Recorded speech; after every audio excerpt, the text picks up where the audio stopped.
हर हर महादेव। ओम नमः शिवाय। दोस्तों, सावन का महीना चल रहा है। ऐसे में हर कोई भगवान भोलेनाथ को खुश करना चाहता है। हर किसी की इच्छा होती है कि वह सावन में भोलेनाथ को खुश करके अपनी सभी मनोकामना पूरी कर ले। पर कई बार आप लोग कुछ ऐसी गलतियां कर देते हैं या कर बैठने से शिवा क्रोधित हो जाते हैं। और यह तो आप सभी जानते हैं, शिवा अगर भोले हैं तो उनका क्रोध भी विनाशकारी होता है। इसलिए अगर आपने या आपके घर में किसी ने व्रत रखा है या आप सावन को पूरे विधि विधान से पूरा करना चाहते हैं तो आज के इस वीडियो में जो बातें बताई गई है उनको ध्यानपूर्वक सुन के समझ लें। दोस्तों, सावन में कई ऐसे काम होते हैं जिनको करना वर्जित माना गया है। दोस्तों, अगर भोले बाबा की कृपा हो जाए तो काल भी आपका कुछ नहीं कर पाएगा, क्योंकि कालों के भी काल है महाकाल।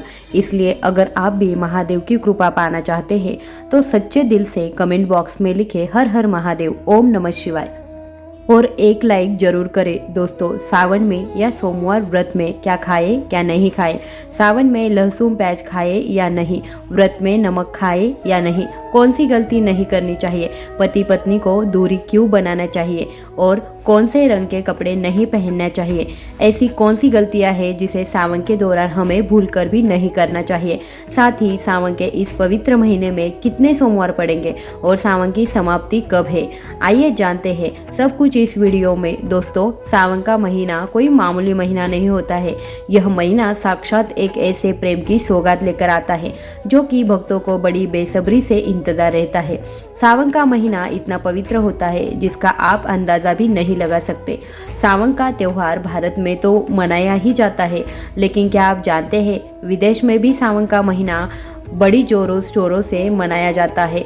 वैज्ञानिक मानते हैं सावन में प्रकृति आपस में बातें करती है और वातावरण सम हो जाता है, हरियाली की उत्पत्ति होती है और नए नए बीज उगते हैं और वर्षा आदि होती है। इस मौसम में हरियाली साक्षात महादेव का स्वागत करती है और महादेव से बातें करती है। आपको बता दें, शास्त्रों में सावन सोमवार का व्रत जो भी महिला या पुरुष करते हैं तो वो व्यक्ति भगवान भोलेनाथ का सर्वाधिक प्रिय हो जाता है। ऐसे व्यक्ति को भगवान भोले बाबा अपनी शरण में ले लेते हैं। दोस्तों, सावन में कावड़ यात्रा का क्या कहना। शास्त्रों के अनुसार माना जाता है कि सबसे पहले कावड़ यात्रा भगवान परशुराम ने भगवान शिवा को समर्पित की है। तभी से भगवान शिवा को प्रसन्न करने के लिए कावड़ यात्रा की जाती है।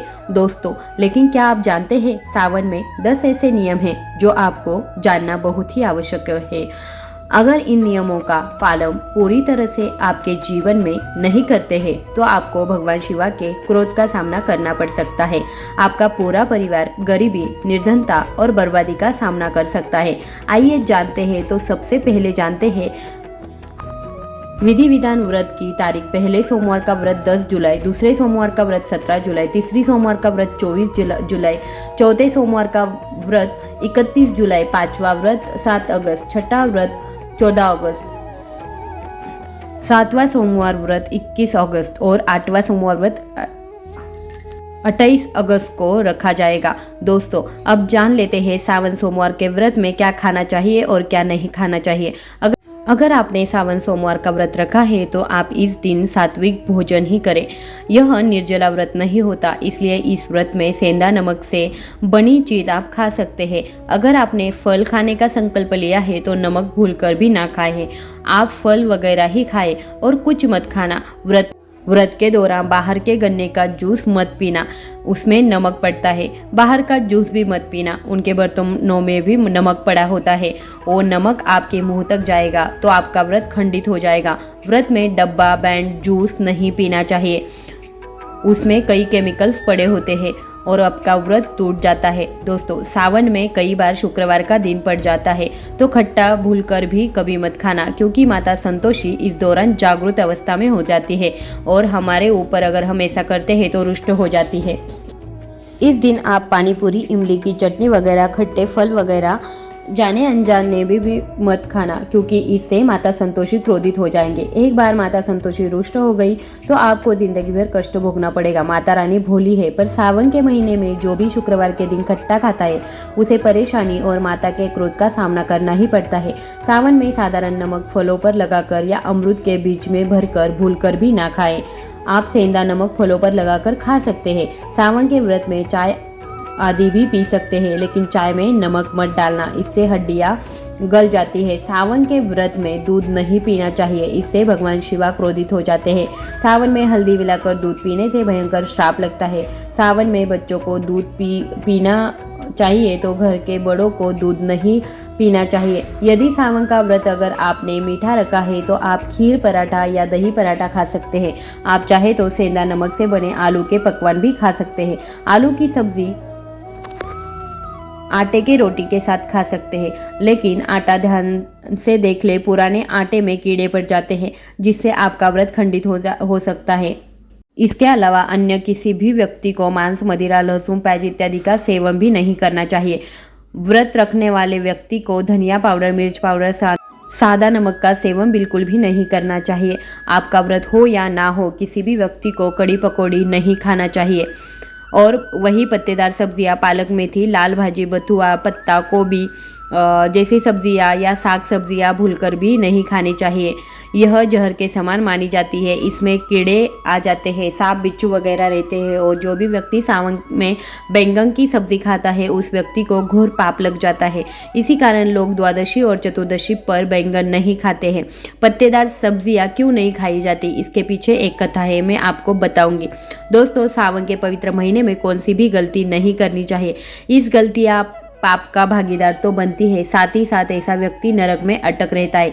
सावन में घर के सभी लोगों को सुबह जल्दी उठना चाहिए और जितना जल्दी हो सके कम से कम पहले सावन स्नान अवश्य करें। परिवार में सब कुछ स्नान करना चाहिए। यदि कोई बीमार है तो उस पर गंगा जल से छिड़क देना।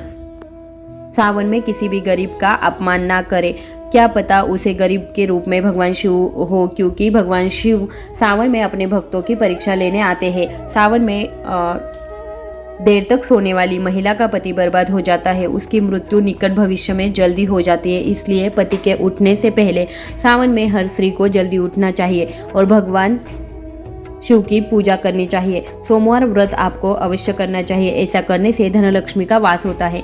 सावन में पति पत्नी को सहवास नहीं करना चाहिए। अगर आपने व्रत रखा है या पत्नी ने व्रत रखा है, आप दूरी बनाकर रखें, क्योंकि इस दौरान भगवान शिवा की शरण में होता है। ऐसा व्यक्ति सावन में काला वस्त्र पहनकर मंदिर में नहीं जाना चाहिए। तो आप घर में काला वस्त्र पहन सकते हैं, लेकिन मंदिर में भूल कर भी मत जाना, और ना ही व्रत में काला वस्त्र पहनना चाहिए। वैसे तो सावन में लहसुन प्याज नहीं खाना चाहिए, पर यदि आपका व्रत है तो उसे दिन पूरे परिवार को लहसुन प्याज से परहेज करना चाहिए। सावन के महीने में घर में गंदगी नहीं होनी चाहिए, इससे प्रकृति नाराज हो जाती है।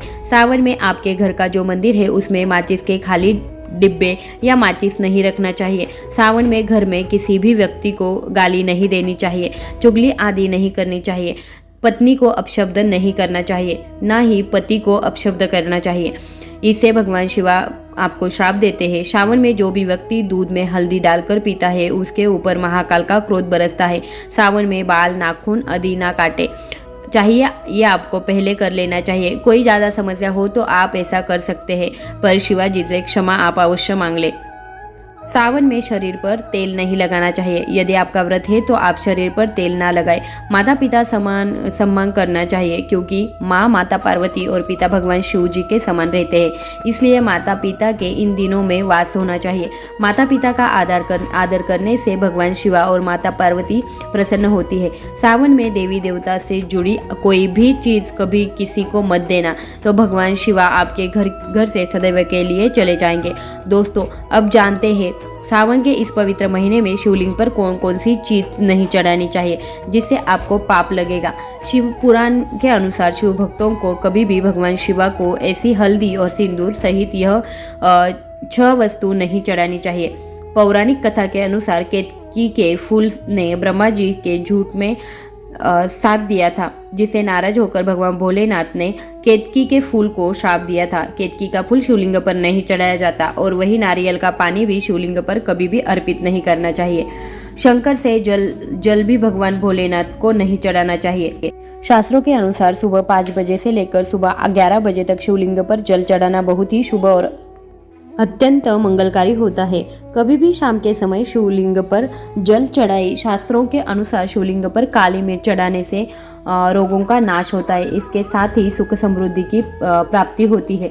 घर में कभी भी अंगूठे के आकार से बड़ा शिवलिंग नहीं रखना चाहिए, क्योंकि शिवलिंग पर जलधारा अवश्य होनी चाहिए।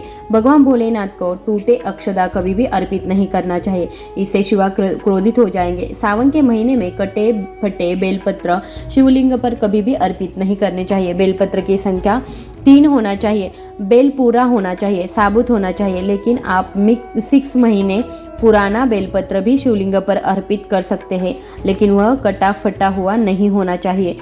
सच्चे दिल से बेलपत्र शिवलिंग पर चढ़ाने से 21 मनोकामनाएं पूर्ण हो जाती है। भगवान शिवा को दूध में पानी डालकर नहीं अर्पित करना चाहिए, इससे आपको फल नहीं मिलते हैं। आप जब भी दूध अर्पित करते हैं तो 1 बूंद भी आप अर्पित कर सकते हैं, पर दूध शुद्ध होना चाहिए और आपका मन भी शुद्ध होना चाहिए। शास्त्रों के अनुसार पीतल के कलश से शिवलिंग पर दूध चढ़ाना सबसे उत्तम बताया गया है। धार्मिक कर्मकांड के लिए पीतल के बर्तनों का विशेष महत्व बताया गया है। विवाह आदि के कार्यों में इसलिए पीतल के बर्तनों का प्रयोग किया जाता है। आपको बता दें, सोमवार को पीतल के कलश से ही शिवलिंग पर दूध से अभिषेक बताया गया है। स्टील और प्लास्टिक के बर्तन से उनका प्रयोग ना करें। जल चढ़ाते समय जल आपको पैरों के पास नहीं रखना चाहिए, ये अशुभ माना जाता है। सावन में जल अपने घर का होना चाहिए। मंदिर से जल भरकर मंदिर में ही अर्पित नहीं करना चाहिए, इससे आपका भाग्य खराब हो जाता है। दोस्तों, सावन में यह चीज़ का लेने से दुनिया की कोई भी ताकत आपको धनी होने से रोक नहीं पाएगी। अगर आपने सावन में यह चीज़ खा ली तो करोड़पति बनने से आपको कोई नहीं रोक सकता, लेकिन सच्चे दिल से ये खाना चाहिए। आइए जानते हैं, सावन में शिव भक्तों को शिवलिंग पर चढ़ा हुआ प्रसाद के रूप में धतूरा जरूर खाना चाहिए। इसे आपको ज़्यादा नहीं खाना चाहिए, बस अपनी जुबान पर हल्का सा टच करना चाहिए। ज़्यादा खाएंगे तो आप बीमार पड़ जाएंगे, इसलिए बस टच करके आपको ये खाना है। अंदर सकारात्मकता का संचार होगा और आपको धनी होने से कोई नहीं रोक पाएगा। माता पार्वती के साथ साथ भगवान शिवा की कृपा बरसे और समस्त 33 कोटि देवी देवता आपको धनवान बनाए गए। बस यह चीज़ आपको खाना है और आप खुद देखना, आपको धनी होने से दुनिया की कोई भी ताकत नहीं रोक पाएगी। दोस्तों, यह सब जो हम आपको बता रहे हैं उनका हिंदू पुराणों में आपको साफ साफ प्रमाण मिल जाएगा। इसलिए दोस्तों, अगर आप भी पुण्य कमाना चाहते हैं तो इस वीडियो को अपनी सभी हिंदू भाई बहनों के साथ जरूर शेयर कीजिएगा, ताकि सभी अपनी समस्याओं से निजात पा सकें। अगर आप भी किसी समस्या से परेशान हैं तो हमें कमेंट बॉक्स में लिख के बता सकते हैं। हम पूरी कोशिश करेंगे आपकी समस्या का समाधान करने के साथ ही आपको वीडियो कैसा लगा ये कमेंट में ज़रूर बताएगा और वीडियो को लाइक शेयर और सब्सक्राइब भी कर दीजिएगा। हर हर महादेव, जय शिव शंभो।